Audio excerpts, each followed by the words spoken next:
Epilogue released the GB operator back in 2021, which is basically a GBA cart slot for your computer. It allows you to play your Game Boy, Game Boy Color, and Game Boy Advance carts on your computer in an emulator, and gives you the ability to back up your ROMs and save data. I never got one, but the kind folks at Epilogue sent me their new SN operator that is pretty much just the Super Nintendo version of the GB operator. I've been playing all of my SNES and Super Famicom games on all sorts of different computers and backing up all of the data on them. So in today's video, we're going to put this little guy through its paces and see whether or not it's worth the money.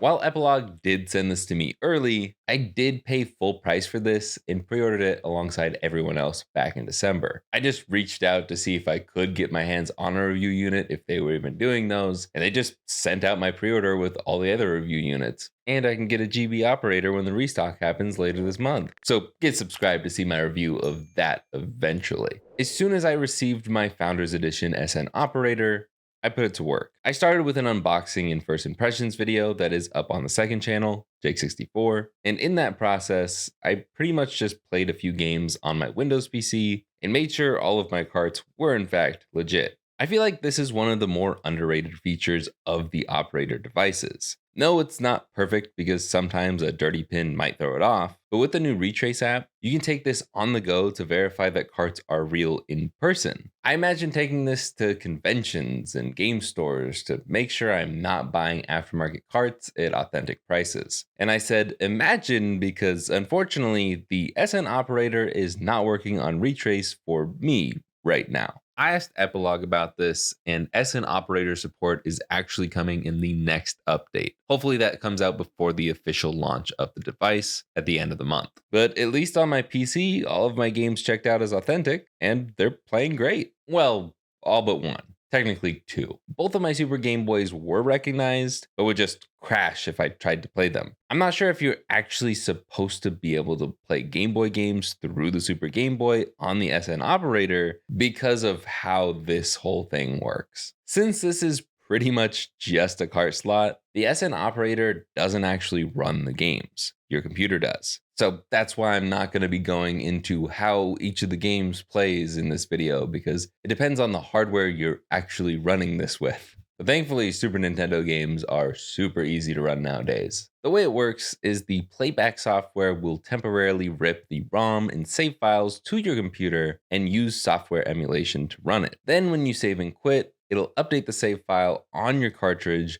and you can pick up where you left off on real hardware. And I have confirmed with Epilogue, the Super Game Boy isn't playable because it can only rip the data from the Super Game Boy and not go through the cartridge to rip the Game Boy games files too. It's a bit of a bummer, but I really don't think it's a big deal. Personally, the Super Game Boy is at the bottom of my list of favorite ways to play Game Boy games. There is a setting within Playback that mentions Super Game Boy. Playback is actually just based off of an existing emulator that does support Super Game Boy, and this is more of a hardware limitation than a software limitation. And that setting will probably be removed in the next update. Let's go back to being positive for a minute. For playing literally every other SNES and Super Famicom game, there are so many different settings and options in this emulator. It's awesome. For me, I pretty much just set it to be pixel perfect scaling and make that bad boy full screen. I also love that they not only have fast forward, but also a rewind feature. And even with only 32 megabytes of rewind memory, you can rewind for several minutes. It's crazy.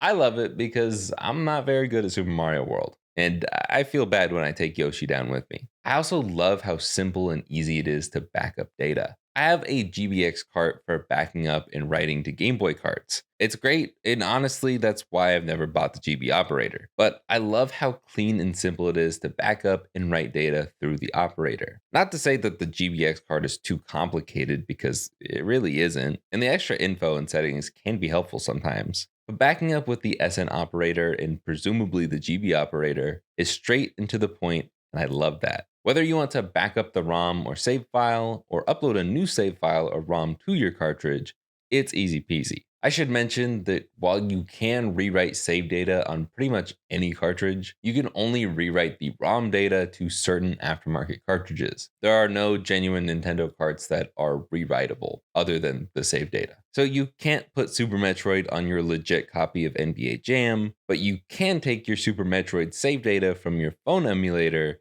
and copy it to your legit Super Metroid cartridge and play the save file you started on your phone on original hardware. It's really cool. There are other devices out there that can read and write data from carts, like the open source cart reader, which that device can back up all sorts of carts, but it's expensive and definitely not as straightforward as the operators. Plus, the open source cart reader doesn't connect to a computer to play the games. But I guess if you're having to buy multiple operators to cover multiple systems, then the price of the open source cart reader doesn't sound so bad. It's just not my favorite because of how you have to navigate it. It's also pretty slow and it's not the cleanest looking. I also broke mine because of its open concept design and I still need to fix it. Let's go back to playing games though. At the end of the day, this is just emulating SNES games on your computer. It's not that hard to do, and the SN operator is just adding an extra step of plugging in your cartridge to a computer. It's cool in concept,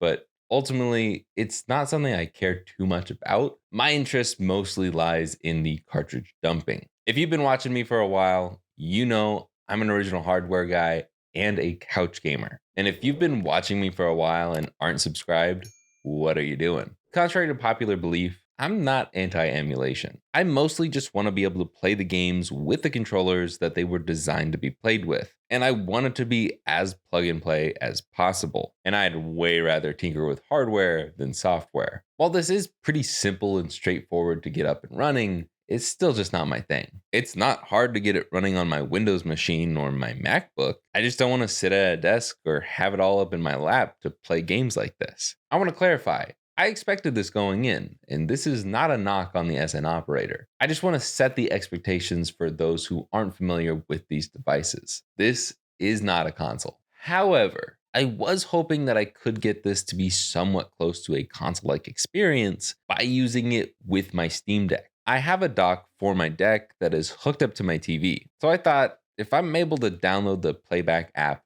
to my Steam Deck, I could get this all up and running on my TV and it would feel more my speed. Unfortunately, I ran into so many problems just trying to install this thing on Linux. It took several hours of updating and re-downloading programs and a whole lot of Googling before I was finally able to install the stupid Flatpak. It could very well just be user error or just Linux being Linux. Why couldn't this just been an exe or something similar that didn't require me to go into the stupid console? I don't like this. I don't like tinkering with software like this. Just give me a download link, let me extract it and hit run. Maybe that's a Linux thing. Maybe that doesn't happen on Linux, but I feel like I've downloaded stuff to my Steam Deck that was so much easier than this. But once I did finally get everything up and running on my Steam Deck, it looked awesome playing it on my TV with the NSO SNES controller. Then I took it a step further. I had seen before that people made an adapter to hook up the GB operator to their Steam Decks to make an unnecessarily large Game Boy. And I wanted to adapt it to work with the SN operator, so I did. It works surprisingly well and also doubles as a stand to prop it up. Pro tip, if you can't get these Steam Deck buttons to control the game, long press start. I also recommend adding playback as a non-Steam game so you don't have to go through the whole desktop mode rigmarole. After all of that tinkering and software with my Steam Deck, it is more console-like, whether it's docked or in handheld. But I think I would still rather play on original hardware, with mods of course.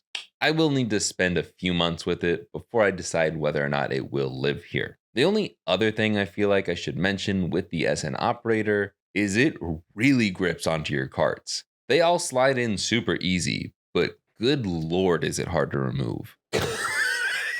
There we go. And while this looks and feels scary, I have confirmed with Epilogue that this will not hurt the cartridge, the pins, the slot, nothing. You can pause here to read their detailed response. Overall, I like the SN operator. It's great for backing up and writing save data and ROMs, and for playing your carts on a computer. So pretty much it's great for what it's designed to do. Shocker. And I feel like 60 bucks for it is very fair. So if you're interested and want it for what it's advertised to do, I recommend the SN operator. However, I do have some suggestions for the team at Epilogue. I think a little eject button like on the original console would be nice since it's so hard to remove the carts. But I also understand that means an entirely new hardware revision for this device. I also think it would be cool to have cart slot adapters for both operators to expand the amount of consoles that can be used with these things. Like how Analog sells cartridge adapters for the Pocket so you can play Game Gear and other handheld carts on it. Instead of making a Genesis operator and a 64 operator, you could make adapters for all the different handheld consoles that fit in the GB operator and home console adapters for the SN operator. I feel like it would be a win-win situation. It would mean cheaper hardware costs for you and cheaper prices for us, while presumably keeping the same profit margins. Either way, I am interested to see what this mystery operator ends up being.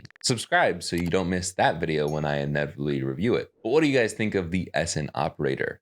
Let me know in those comments down below. If you're interested in these clips for the Steam Deck, I'll have the link for the STL files down below and probably have it on my Maker World page. It actually fits in very well. It does slide side to side a little bit, but the grips keep it locked in. And you can even put it upside down. It's all good. Thank you to Epilogue for sending this out to me early. It honestly means a lot to me as a smaller channel, even if I still had to pay for it. But that's about it for me. So like, subscribe, and I'll see you guys in the next one.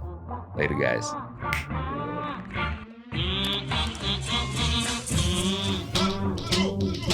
My first revision didn't go over the top like this, and I tipped it like that, and it fell out, and it popped the casing off, and I thought I broke it. Turns out it's just 4 little clips that keep the top half on, and it was super easy to put back on. Nothing's wrong with it, thankfully.